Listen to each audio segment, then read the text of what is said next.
Examples of endotherms. The examples of endotherms are birds, mammals, marsupials, and monotremes. Now, how the temperature is regulated in endotherms. Endotherm requires about 5 times as much food as the ectotherms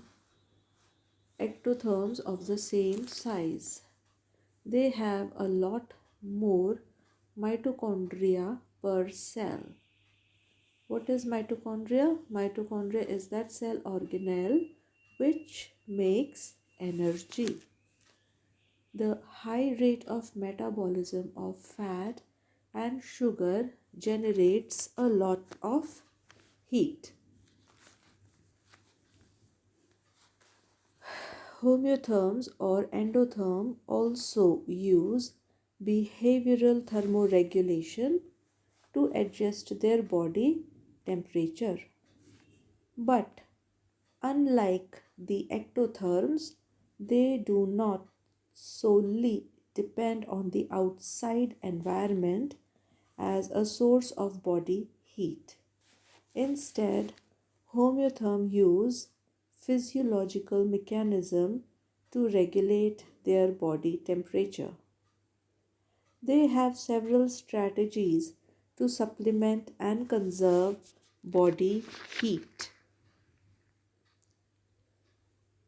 Isometric contraction of skeletal muscle called the shivering yani kapkapana transfers mechanical heat to the body core, while vasoconstriction of peripheral vessels reduces heat loss from the integument.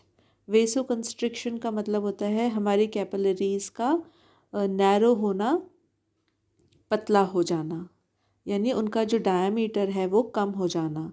Dilation का मतलब होता है हमारी जो veins है या capillaries हैं उनके डायमीटर का बढ़ जाना.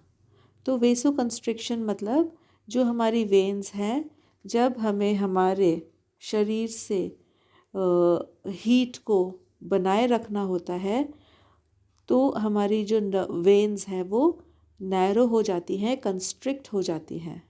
सम homeotherms are adapted for non shivering thermogenesis, a metabolic process in which brown adipose tissue is catabolized not for ATP synthesis but for heat production. और कुछ ऐसे होम्योथर्म्स होते हैं जिनमें शिवरिंग यानी कपकपाने से गर्मी का उत्पादन नहीं होता है. ऐसे होम्योथर्म्स में ब्राउन एडिपोज टिश्यू उपस्थित होती हैं और इनके कैटाबॉलिज्म से हीट का प्रोडक्शन होता है. Advantages. Endotherm can behave normally regardless of the temperature by using behavioral modification. However, in extreme temperature, they may struggle to maintain correct temperature. हालांकि एंडोथर्म का जो टेम्परेचर है वो बाह्य वातावरण से असर उस पर नहीं पड़ता है, परंतु कई बार बहुत ही एक्सट्रीम एनवायरनमेंट या टेम्परेचर कंडीशन में जो होम्योथर्म्स होते हैं या एंडोथर्म्स होते हैं उनको भी मेहनत करनी पड़ती है अपने टेम्परेचर को मेंटेन रखने के लिए. In contrast to ectotherms, the endotherms regulate their own body temperature through internal metabolic process, जैसे कि हम पहले बता चुके हैं. Heat is generated by shivering. Many endotherms have larger number of mitochondria per cells. So these are certain things which the endotherms they uh, acquire in order to maintain their constant body temperature. What are the disadvantages of being an endotherm? When it is very hot, endotherms may overheat, and this is called the hyperthermia.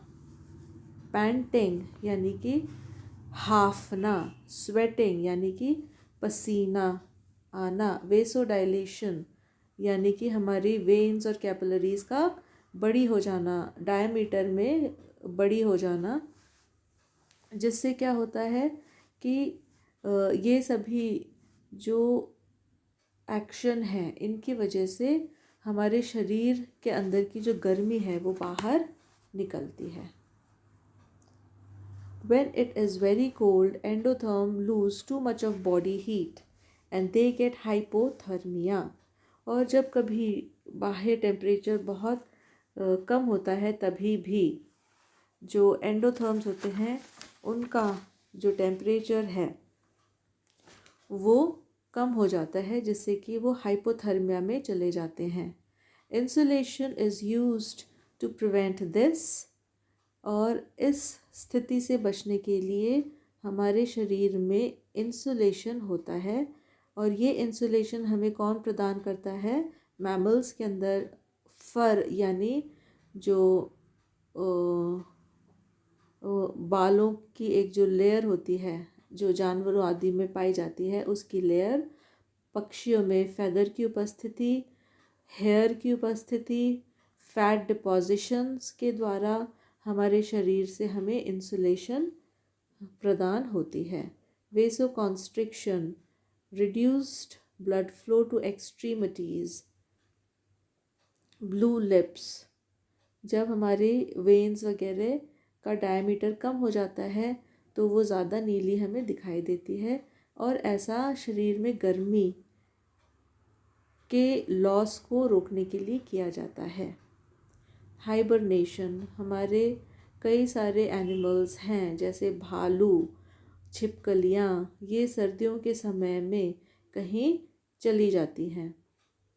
ऐसे स्थान पर चले जाते हैं जहाँ पर इन्हें ज़्यादा सर्दी ना लगे और इनका जो मेटाबॉलिज्म है वो स्लो हो जाए, जिससे कि इनके शरीर से गर्मी का नुकसान ना हो.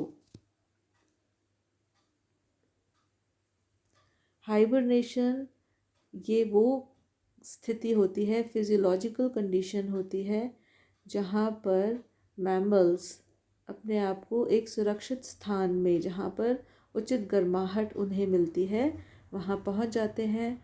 हाइबरनेशन के लिए एनिमल्स उचित तैयारी करते हैं और समर सीज़न में जब खाद्य पदार्थ की अधिकता होती है तब ये अपना फैट डिपॉजिशन को इंक्रीज़ कर देते हैं.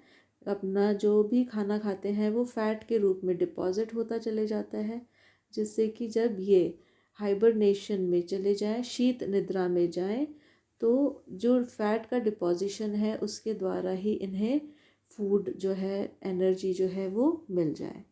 तो हाइबरनेशन के दौरान metabolic rate decreases, the heart beat slows down, it can go as low as 3 beats per minute.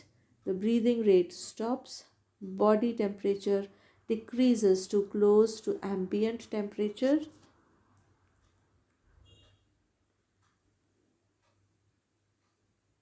Preparation required for hibernation. और क्या क्या तैयारियां की जाती है? Fat reserve must be build up to provide an energy supply. A suitable place must be found to hibernate. Amphibians burrow under the ground. Other organisms sleep in sheltered place. So, these are two questions which you must be able to answer. Why endotherms migrate between different areas in summer and winter? And second, why might some endotherm display nocturnal behavior? So, this is all about the difference between the ectotherm and the endotherm.